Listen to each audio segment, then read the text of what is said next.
Traders, how are you? With Marcello. Today we're doing the recap of what happened in the markets last week. Economy, finance, rivers are drying up in Europe. The IRS is hiring 87,000 new auditors, quote, that can use deadly force and carry a firearm. But we do have good news on the inflation front that we didn't get an increase over the last month. But the bad news there is we have the highest food grocery costs right now in the last 30 or 40 years. Let's go ahead and get started.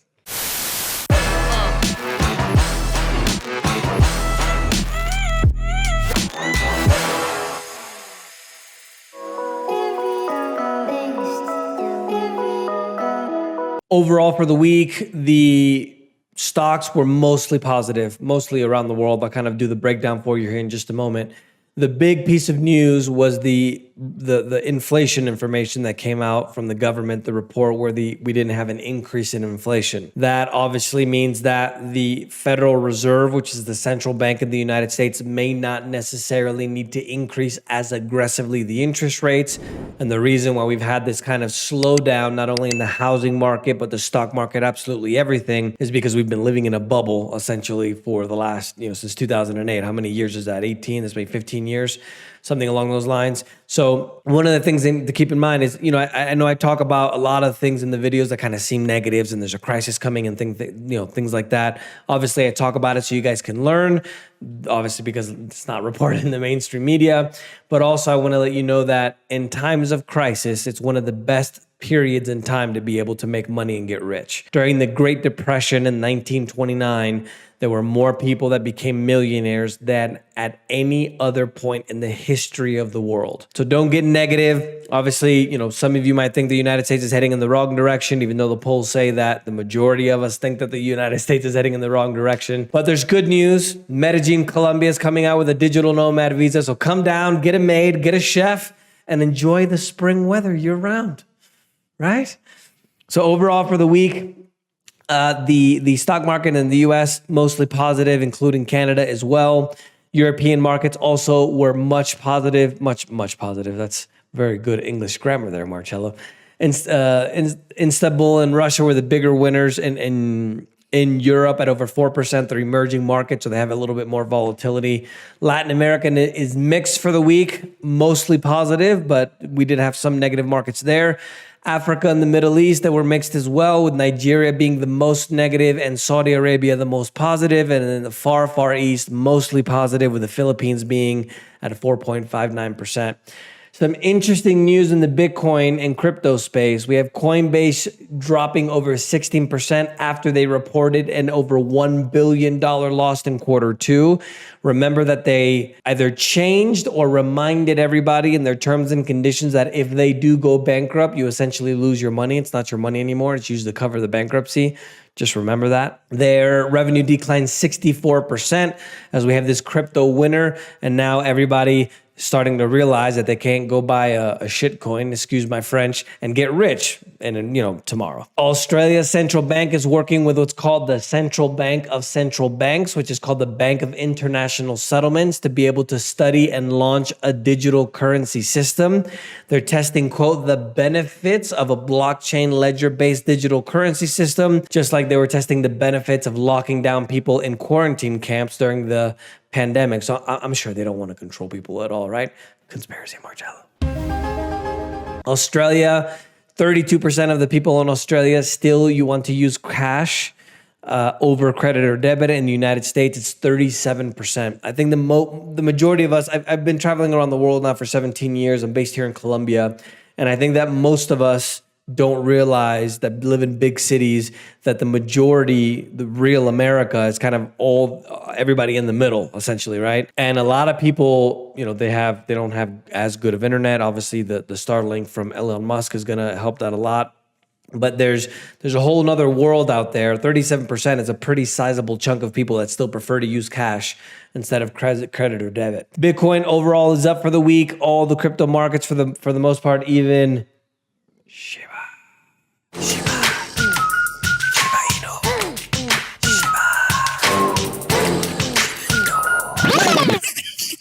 Got to do an update with the new hairstyle. Bitcoin's up for the week, 7.06%, just a touch over 22,800. In commodities, Elon Musk even said that he's seeing that the prices of the commodities that he's buying for things like SpaceX and Tesla are starting to come down. A lot of the commodities that he needs, more than half, are going down rather than up. So that's another good sign in terms of the inflation. The UK is planning organized blackouts this winter for industry and household. They're saying that the days in the cold weather combined with the gas shortages may provide an emergency situation for the energy of the country. So there may be 4 days, they said, in January, which is the coldest month, that they're going to have an emergency and actually do planned outages. Beginning in the week as well, Spanish government is now decreeing that all shops, department stores, cinemas, hotels, and public buildings are going to be restricted at the amount of AC that they can put their rooms at. In the summer, they can't have their AC above 27 degrees Celsius. That's 81 degrees Fahrenheit in the summer. And in the winter, they can't have the heating above 19 degrees Celsius and 66 degrees Fahrenheit. In addition to that, the beautiful lights that we always see in Europe, right? The beautiful facades of the shops, they're going to have to turn off their lights at 10 p.m. and access stores are going to have to be restricted to make sure that the AC doesn't go out. And the government, just like a great socialist government that they are, they're going to impose a severe fines for anybody that it goes against those rules. France is bracing for their fourth heat wave in the summer. They're also worst drought on record. It's leaving villages in the countrysides without safe drinking water and farms.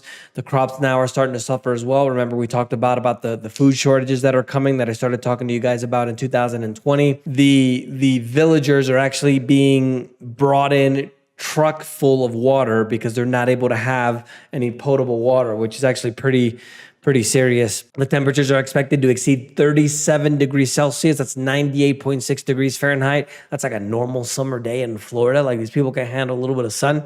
Joking. And an economic slowdown in Germany is now likely more than ever now that the Rhine River, which is part of the border between France and Germany, is at a lower level than it's economically viable to use. So we're talking about, coal, iron ore, commodities, agriculture, absolutely everything. Europe is on course to suffer its worst drought in 500 years and extremely violent wildfires, as well as France is going to approach the 100-degree weather mark. Northern Mexico is running out of water, and this may not be important to you for all of you guys listening in the United States, but as I always do these videos so you guys can learn how to be able to project things and kind of connect the dots, Northern Mexico is where 76% of all the beer imported to the US comes from. So if we have a problem with water in Northern Mexico, that means that we're most likely going to have a beer shortage in the United States. President AMLO, which is the president of Mexico, is saying that he wants to be able to help the production of a lot of these beer factories, move them to water-rich areas instead of being in the north. But we always wonder, for example, how these civilizations like the Aztecs, for example, just disappeared from one day to the next. Probably a drought. Power grid is shut down in Iraq as the temperatures there exceeded 51 degrees Celsius or 123.8 degrees Fahrenheit in a heat wave from hell. And 75,000 Brits are going to go up against the system like that movie V for Vendetta, where they're just going to stop paying their bills. They're saying that if the government isn't going to do anything about the exploding prices of energy bills due to the inflation, obviously, they're just going to go ahead and just stop paying their bills on October 1st. That's going to be interesting to see. That could cause a lot of problems. Signs of the Ukraine export stability is starting to be seen as well, as 4 more grain ships are leaving the port. So we could have a little bit of reprieve when it comes to the fertilizer and even the food shortage issue that we've been talking about a lot recently. And Australia is looking to cut overseas liquid natural gas sales as they're projected to have a shortfall in supplies in 2023. So they're looking to sell it locally rather than exporting it. And this is a big problem for Asia Pacific because now they already have tight supplies, because remember that Australia is a huge export country. A lot of raw materials come from Australia. And obviously we have the situation where Europe, their demand is exploding because they're not buying anything or not wanting to buy anything from Russia. So that's going to put a strain now on the energy in the Asia Pacific region. US crude, both are positive over 4%. Turkey is now agreeing to pay for Russian gas partially with rubles, which is more indication that the dollar is going to have a significant amount of trouble. I'm going to talk to you guys here in just a moment about 80% of the dollars, 80 of the dollars that have been created in the history of the United States were created in the last 2 years. The debt is absolutely unsustainable. And we're going to get to that in just a moment. The world's going to end. Prepare yourself. Gold went up 1.57% to 1805, where silver went up close to 5% to $20.97. Financial and banking news. There's a company called U.S. Life Insurance Company that said deaths unexplainably increased by 40% between 18 to 49-year-olds. There's been a 300% increase in cancer patients over the last year as well as 36,000 new cancer patients. Let me start that one over. As well as 36,000 new cancer patients to over 120,000 in America. I wonder what happened over the last 2 years since the start of the pandemic, where all of a sudden there's an increase in deaths. What could it be? You guys are getting the indirect message there, right? Conspiracy, Marcello. The preppers were right. 80%, as I mentioned, of all the US dollars in existence have been printed over the last 2 years. This is a big problem because the percentage of the debt to GDP ratio, which is the amount of debt total that we have compared to the size of the economy in the US, is at 125%. Now, a lot of analysts say that once we reach the 90% mark, anything above that starts to cause a lot of problems, in addition to decreased economic growth, which obviously, if the economy is growing and everybody's making money, we have a lot less problems, right? So in the last 2 years, 80% of the money in the US has been printed. And the problem with that is we're now at a situation where if interest rates were at the historic norm, the average over our history of this central bank, side note, this is the third central bank the United States has had in its history, not the first or the second, but the third. The first two collapsed, just so you know. So if the interest rates were at historic levels, at the average of what they have been, 5-6% around there, we would be paying more money on interest than we have even in a budget. It would be more than the defense bill, more than all the social services. So there's a problem now where the Fed is literally in a cat and pony game, where cat and tail, I don't know if I said that right, but I think you guys are getting my drift. If they raise the interest rates too much, it's going to put a strain on the finances in the US, and we're not going to be able to pay the interest on the debt. But if they don't increase the interest rates, then the inflation is get out of control. So you see how it's damned if you do, damned if you don't. And that's why we're going to have a pretty serious economic crisis coming. But remember, that's one of the best times to be able to make money. So learn how to trade and make your millions over the next few years. Grocery inflation is at its highest level in 43 years, even though Biden is talking about there's zero inflation messaging. It's the highest since 1979. China's factories gate inflation went down from its peak to its level back to February 2021, which is a good thing because obviously we buy everything from China, right? U.S. consumer prices, as I mentioned, stayed the same at 8.5%. The annual inflation rate in France went up to 6.1%, which is the highest in 37 years. The Spain inflation rate went up to 10.8%, which is the highest in 38 years. And the Socialist Republic of Italy, the annual consumer inflation decelerated, went down to 7.9%. Political news, Gustavo Petro is the first leftist president in Colombia, pledging to unite the polarized country against inequality and climate change, in addition to saying that he's going to achieve peace with the guerrillas that keep, they do stuff on the countryside. He said he's only taxing during his campaign. He talked about he only plans to tax the rich, but he just added a 10% tax to breads, empanadas, which, the food you sell on the street, even Coca-Cola products, like, what do you call that in English? Gaseosa, as you say it in English, the everything that Coke sells and Pepsi, that's what a gaseosa is. And unfortunately, that most of the people that consume those products are poor people, so it's actually taxing everybody. FBI raided Mar-a-Lago, which is Trump's resort home in Palm Beach, Florida, Monday evening. I'm not going to extend on that because we don't want to get banned. And the United States Democrats scored a major policy victory when the Senate passed the quote-unquote Inflation Reduction Act bill, which is a $740 billion climate change, healthcare, and tax bill, which included 87,000 new auditors for the IRS. And in the new job description, they stated carry a firearm as part of the job description and be willing to use deadly force if necessary.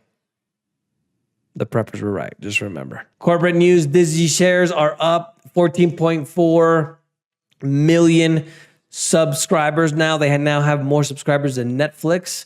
There was a 45% increase in that. It's obviously much higher than what was expected. They now have 221 million subscribers globally. Elon Musk stated also with his Twitter purchase that if they can confirm how they sample 100 accounts to be able to confirm how many accounts are real and how many are spam, if they're willing to do that, then they should proceed with the $44 billion deal. But if it turns out that in their SEC filings were materially false, then the deal shouldn't go through. But he did just sell almost $7 billion worth of shares on August 5th and August 9th. And one of the great things about Elon Musk, if you guys follow his Twitter and look at the tweets and replies, he literally, shoots off replies to all kinds of people. And so I just got a friend that's visiting here. And so one of the great things is that if he decides to go ahead and purchase it, we'll probably be, doing a much better situation when it comes to Twitter. Not a lot of trade news in technology. Alphabet, which is the owner of Google and YouTube, launched an online store which you're going to start streaming videos from.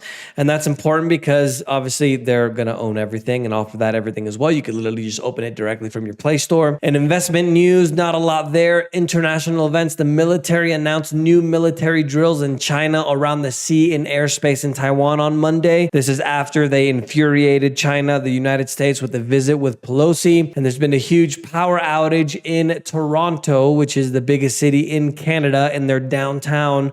The core unit there in downtown, one of the city's biggest shopping malls, and literally, I don't know if you guys have been there in Dundas Square, but that whole area had a blackout. Supposedly, there was a Portlands that knocked out a few high voltage transmission lines. Ethiopia is completing its third phase of filling the reservoir called the Grand Renaissance Dam, GERD. It's a $4 billion hydro dam project, but there's a little bit of infighting between Sudan and also Egypt because the same river that they built the dam on is the same river that goes down to Egypt and also Sudan.